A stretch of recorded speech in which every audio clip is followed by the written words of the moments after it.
So we're getting into now the actual section where we're going to talk about the Ag 101 and what we're going to require here for Ag 101 going forward. And I know this is going to cover a lot of different areas, along with not only the specification, but with test procedures and everything else that we're going to cover at a later date. But let's hit on Ag 101 real quick here. Okay. Sounds good, Chuck. So what we've also changed in the new spec is our certification program with TXAPA. So one of the significant changes that has occurred is in regards to level 2. Currently, level 2 is what's required for your mix design specialist. Inside the current level 2 certification, we have mixing of hot mix, if you will, and then we also have aggregate testing. What we want to do moving forward is to propose a new certification program for the aggregates, so that way all the aggregate tests now get removed from the level 2 certification, so we can focus more on how to actually design mixes within level 2. Right. So the new certification program for aggregates has been titled Level Ag 101, and we've updated Table 6 in the specification to include all the changes that are associated with the new certification level. And so in addition to that, what we've also done is in terms of level 2, currently in order to be able to run a Hamburg test, for example, you have to be level 2 certified. What we've done instead is we've changed that, and now we include the Hamburg test in the level 1A. And so moving forward, that should be, hit to level 1A. And we're going to talk a lot more about test procedures and some of the changes that are coming up, but it does pertain to the specification. That's the deal, is that we got to realize that the specification change is going to correlate with the new testing procedures and the new certification. So those are going to go hand in hand and marry all together. That's correct. And it's all going to happen between now and the end of the year. That's right. So we got a lot of stuff on the plate. We've got a lot of work to do. We'll be doing more of these discussions when we get to the test procedures. We'll get Corey Schwartz up here and then talk about these certifications and the test procedures, because again, it's all got to go hand in hand, one in one. That's right. And it's all going to be done between now and the end of the year. That's right. So we got a lot on our plates. That's right. So Table 7, you went through Table 7, the clarification of that. We moved the design above the reference zone. So we removed, there was language about designing above the reference zone, and I believe we removed that. And then you went into modifications to Table 8, which is our gradation band, right? That's correct. So the idea moving forward is that no mixtures will be allowed to be designed above the reference zone. Furthermore, so a lot of the changes that you see in Table 8 reflect that. So we have the reference zone percent passing, we just added those numbers to Table 8. One significant change that you'll see in Table 8 involves the number 8 sieve. And what we have proposed is, so if you look at SuperPave, you'll see that the gradation bands are very wide, very, very wide, especially compared to our dense graded mixtures. So what we've done is we've narrowed down that gradation band only on the number 8 sieve. Reason being is because this should produce coarser mixtures as we move forward. Why is coarser mixtures important? Research is showing that you get better film thickness, you get better overlay results, you get more asphalt, VMA, you get more VMA, you get better friction. Yep. And so we have made that change in regards to the number 8 sieve for the sole purpose of increasing the coarseness of our mixes as we move forward, to get all those benefits of producing coarser mixes. Right. So, and we've had different districts already implement this change, and they've been very successful in their mixes. VMAs are going up. They're getting more stone-on-stone contact. They're getting more free oil in the mixes. And so far, durability and long-lasting life, again, quality, that's what quality is. And I think we're proving that out. So now we have a nice S band with the zone. I think it's a great change that you made. And looking at the different mixtures throughout the states, do you see any issues with individuals being able to do that? I know Chuck, I've reached out to several contractors in regards to this, several of the level 2. By the way, this was also proposed in our level 2 specification committee, with TXAPA, and everybody that I talked to said that it's just basically tweaking the design to meet these requirements. So Right. it's not anything significant. in But terms it is of a requirement. changing, but it is a requirement moving forward. It will flag on the new mix design and QCQA templates if this Is not met. is not met. That's correct. Okay, so when you mentioned the Level 2 committee, that's a committee that has TxDOT, it has industry, it correct. has the center, the certification center, so it has a little bit of everybody involved. And again, you guys have been working on this for over a year, so most of this stuff has been vetted.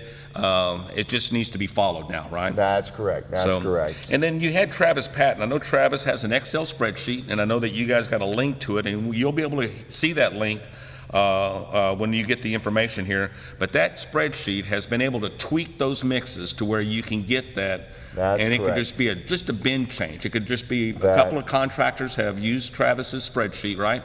And just tweaking that number 8 gave them a little bit of a bin change, and it increased their AC and their VMA considerably just by doing those little tweaks. That's correct. That's correct. Basically, what this spreadsheet does is it allows you to input your gradations of your different materials, and then you hit an optimize button, and what that does is it basically will create the gradation for you to meet this specification requirement.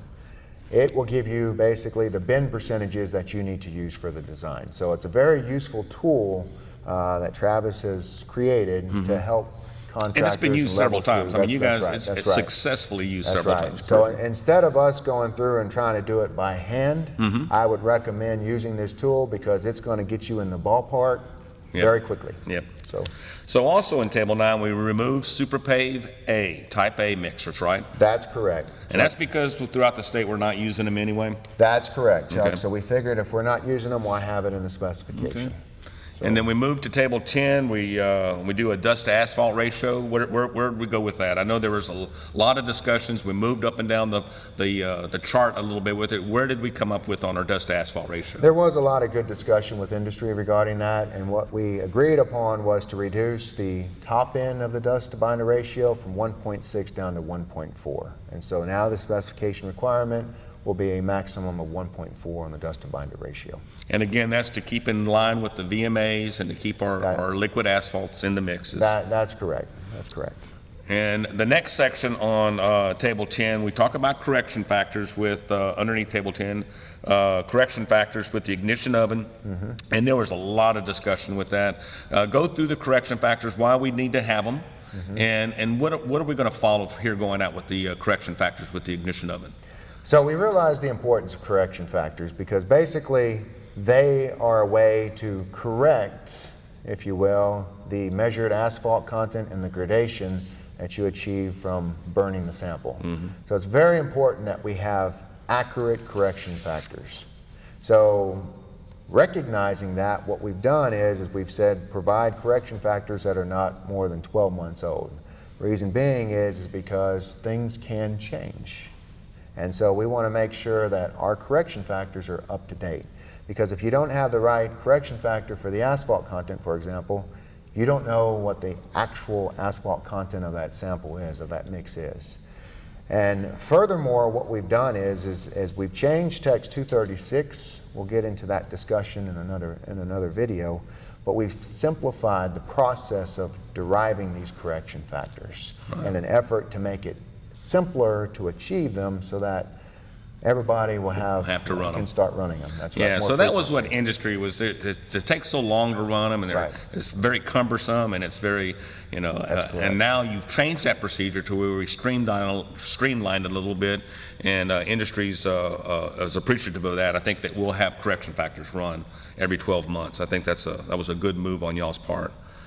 So, going through here, we got Table 13, I think is the next table that you made some major changes on, and we talk about the maximum production temperatures based on the high temperature grade binder. So walk through that table, Table 13. Okay. Yeah. So Table 13, maximum production temperature. So the idea behind this, Chuck, is that, we realize that producing mix, so a significant amount of aging of the mix occurs during production. And the idea behind this change is that if we can produce the mix at lower temperatures, you won't have the aging effect as severe. And so moving forward, what we proposed to industry was we realized that a PG 6422 probably doesn't have to be produced at the same temperature as a 7622. And so what we proposed to industry was to, number one, break these maximum production temperatures down by grade of asphalt. So if you look at this is a brand new table. If you look at the table, you'll see that we listed PG 64, PG 70, and PG 76.